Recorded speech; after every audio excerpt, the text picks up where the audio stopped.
V9 news ધારી ચેનલમાં આપનું હાર્દિક સ્વાગત છે। જોઈએ આજના મહત્વના સમાચાર। કમોસમી વરસાદનો કહેર અમરેલી જિલ્લામાં જોવા મળ્યો છે, ત્યારે ખાસ કરીને ધારી તાલુકાના મોટાભાગના બાગાયતી પાકોમાં ભયંકર નુકસાની જોવા મળી છે। જોઈએ આ ખાસ રિપોર્ટમાં।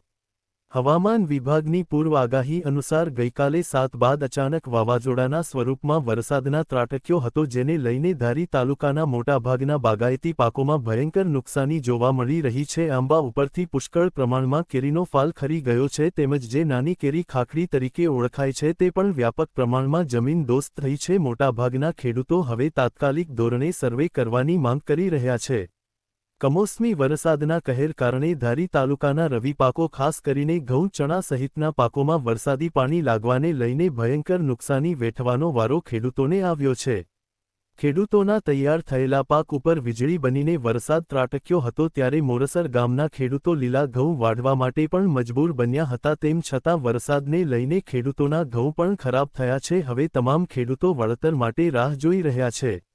હવામાન વિભાગની પૂર્વ આગાહી અનુસાર ધારી તાલુકામાં જોરદાર વરસાદ ત્રાટક્યો હતો। પવનનું જોર પણ જોવા મળી રહ્યું હતું, જેને લઈને ખેડૂતોની ડુંગળી પણ એકદમ ખરાબ થઈ ગઈ છે। ખાસ કરીને ધારી તાલુકાના જરમોજર, છત્રીયા પરબડી સહિતના વિસ્તારોમાં તૈયાર થઈ ગયેલી ડુંગળી વરસાદને લઈને એકદમ ખરાબ હાલતમાં જોવા મળી રહી છે। હવે તે તમામ ખેડૂતો વળતર માટે રાજ્ય સરકાર સામે આશાભરી નજર રાખીને જોઈ રહ્યા છે। જગતનો તાત અત્યારે ભયંકર મુશ્કેલીમાંથી પસાર થઈ રહ્યો છે। ખાસ કરીને બગાયતી ખેતી કરતા ખેડૂતોના મોઢામાં આવેલો કોળિયો છીનવાઈ ગયો છે। ઘઉં, તલ, ડુંગળી સહિતના પાકોમાં ભયંકર નુકસાની જોવા મળી રહી છે। હવે જોવાનું રહ્યું કે તંત્ર દ્વારા ક્યારે આનું સર્વે કરીને ખેડૂતો માટે કોઈ વળતર જાહેર કરે છે કે કેમ। મારું નામ દિનેશભાઈ જયરામભાઈ પેસાણીયા, ગામ મોરજર, તાલુકો ધારી, જિલ્લો અમરેલી। દિનેશભાઈ, શું નુકસાન છે? ગઈકાલે કમોસમી વરસાદને કારણે બધી કેરીઓ ખરી પડી છે।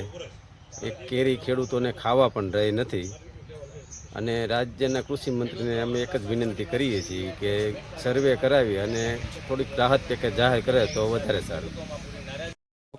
મીઠાપુર કેરી વરોવરે 2-3 લાખની થતી ને ઓણ કેરી ખોસડી, રાતે વરસાદ આવ્યો એટલે બધું હાવ સાફ કરી દીધો, કાંઈ વસ્તુ નથી માલિકો રહેવા દીધી। ને ઝીણું ઝીણું હતું એ બધું સાફ, મોટું હતું એ સાફ। ને આમાં અમારે વરસ એની માથે લેવું, થોડા બગીચા હોય એમાં આપણા લાલે હોય, ચોમાના પાકના કપા હશે ફેલ થઈ ગયા, અચાનક કાંઈ વસ્તુ રહી નથી। ખેડૂતનામાં આમાં વરસ લેવું કેમ? આમાં બિયારણ લેવા, ખાતર લેવા, બરોબર। ઓકે દાદા।